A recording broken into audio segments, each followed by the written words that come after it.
Video में दोस्तों हम लोग ओपिनियन पोल के बारे में बातें करेंगे क्योंकि अगला चुनाव जो है वो गुजरात के अंदर गुजरात विधानसभा चुनाव होने वाला है और उसी विधानसभा चुनाव को लेकर हम लोग एक ओपिनियन तैयार किए हैं और उसी ओपिनियन पोल को जो है आपके सामने मैं डिस्कशन करने जा रहा हूँ। देखेंगे कि किस पार्टी की कितनी बढ़ोतरी हुई सीटों के अंदर और कौन सी पार्टी कितना अच्छा प्रदर्शन कर रही है, किसकी सरकार बन रही है। और एआईएमआईएम की पार्टी जो है निकाय चुनाव में शानदार प्रदर्शन करने के बाद गोधरा में बीजेपी को गद्दी से हटाने के बाद एआईएमआईएम से उम्मीदें जो है लोगों की काफ़ी ज़्यादा बढ़ गई है। असदुद्दीन ओवैसी हाल ही में चंद दिनों पहले जो है अभी वहाँ से गुजरात होकर आए हैं, गुजरात दौरा करके आए हैं और वहाँ पर जो सभा की थी, क्या ज़बरदस्त सभा थी, काफ़ी सक्सेसफुल रहा। और उसके बाद जिस तरीके से एआईएमआईएम के प्रदेश अध्यक्ष जो गुजरात के हैं साबिर काबुलीवाला और उनको जो धमकी दी गई वो भी काफ़ी ज़्यादा सुर्खियों में चलता रहा। खैर आइए देखते हैं, पहले 2017 का ओपिनियन पोल देख लेते हैं और उसके बाद फिर हम बातें करेंगे कि अगले आने वाले चुनाव के अंदर क्या होने वाला है।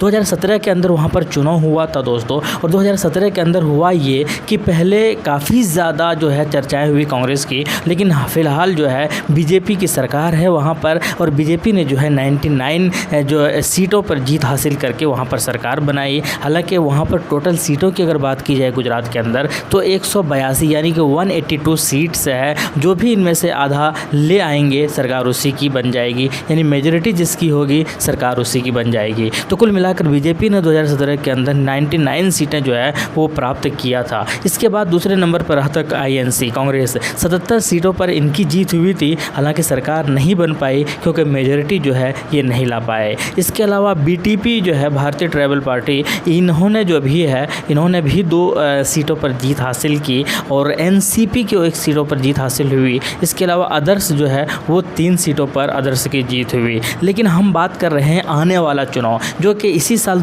दिसंबर के अंदर होना था, लेकिन मुझे नहीं लगता कि दिसंबर के अंदर हो पाएंगे, ये शायद दिसंबर या जनवरी तक जाएंगे। तो 2022 या 23 चुनाव की अगर बात की जाए गुजरात के अंदर तो बीजेपी की सबसे पहले हम बातें करते हैं। ये जो है 90 से 100 सीटों के ऊपर जो है इनकी पकड़ बताई जा रही है क्योंकि इनकी पकड़ जो है गुजरात के अंदर ज़बरदस्त तरीके से है और सरकार हो सकता है एक बार फिर से इसी की बनती हुई नज़र आएंगी। और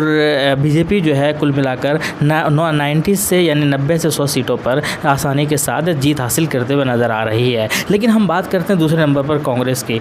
की अगर बात की जाए तो हालांकि पिछली बार ज़रूर ये 70 से ज़्यादा सीटों पर जीत हासिल किया था, लेकिन इस बार जो आने वाले चुनाव हैं उसके अंदर इतनी सीटों पर ये जीत हासिल नहीं कर पाएंगे। और इनकी जो जगह है जिस तरीके से निकाय चुनाव के अंदर इनकी जो जहाँ इनकी पकड़ थी वहाँ पर या तो एमआईएम ने अपने हिस्से में किया वोटों को या फिर केजरीवाल की आप पार्टी ने जो है अपने हिस्से में लिया था, यानी कि डेफिनेटली इनकी सीटों में जो है वो कमी ज़रूर आएगी और हर स्टेट की तरह यहाँ पर भी शायद आपको और भी कम सीटों पर जीतते हुए नज़र आएंगी कांग्रेस। और कुल मिलाकर 50 प्लस अगर मैं कह दूँ तो पूरा नहीं होगा, 50 के आसपास सीटों पर ही ये जीत हासिल कर सकते हैं, इससे ज़्यादा सीटों पर जीतते हुए नज़र आ नहीं रही है। इसके अलावा एक और पार्टी जो है वो बीटीपी हालांकि पिछली बार ज़रूर 2 सीटों पर जीत हासिल की थी और इस बार भी 2 से 3 सीटों पर ही इनकी जीत रहने वाली है क्योंकि कई जगहों पर जो पिछड़े और आदिवासी जो लोग हैं उत्तर गुजरात के अंदर वहाँ पर इनकी जो है अच्छी खासी पकड़ नज़र आ रही है। और हो सकता है कि बीटीपी और एमआईएम की पार्टी दोनों जिस तरीके से निकाय चुनाव के अंदर मिलकर गठबंधन में चुनाव लड़ा था, इसी तरीके से हो सकता है कि आने वाले विधानसभा चुनाव में भी दोनों गठबंधन के साथ जो है मिलकर चुनाव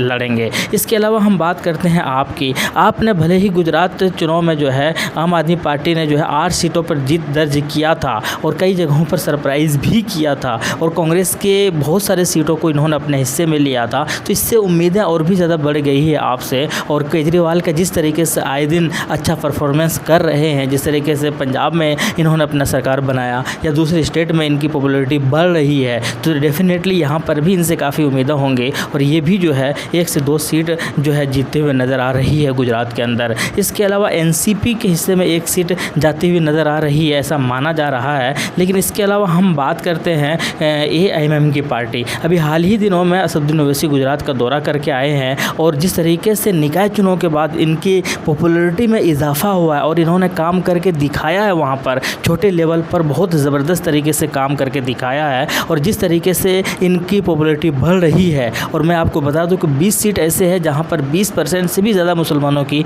आबादी है गुजरात के अंदर। अगर फुल सपोर्ट मिलता है इनको तो बहुत सारे सारी सीटों पर ये जीत हासिल कर सकती हैं, लेकिन मुझे लग रहा है कि 5 से 7 सीटों पर एमआईएम की पार्टी जीतते हुए नज़र आ रही है। हालांकि क्या होगा ये तो वक्त ही बताएगा, लेकिन जिस तरीके से पॉपुलैरिटी और माहौल बन रहा है और जिस तरीके से बीजेपी को इन्होंने हटाया था गोधरा के अंदर, ये भी काबिल तारीफ़ है। और निकाय चुनाव ने काफ़ी ज़्यादा ये भी बता दिया कि एमआईएम की कदर है वहाँ पर गुजरात के अंदर, और एमआईएम के फॉलोअर्स डे बाई डे बढ़ते जा रहे हैं। और जिस तरीके से साबिर काबलीवाला जो कि एमआईएम के प्रदेश अध्यक्ष है गुजरात के, उनको धमकियाँ पे धमकियाँ दी जा रही है, इससे ये भी पता चलता है कि किस तरीके से मकबूलियत में इजाफा हुआ है गुजरात के अंदर, और आने वाले दिनों में एक बहुत बड़ा छाप छोड़ सकते हैं एमआईएम की पार्टी, यानी कि असदुद्दीन ओवैसी साहब की पार्टी। अब तो ये तो वक्त ही बताएगा कि कितनी सीटों पर जीत हासिल करेंगी, लेकिन ये कुल मिलाकर इस तरीके का एक ओपिनियन पोल था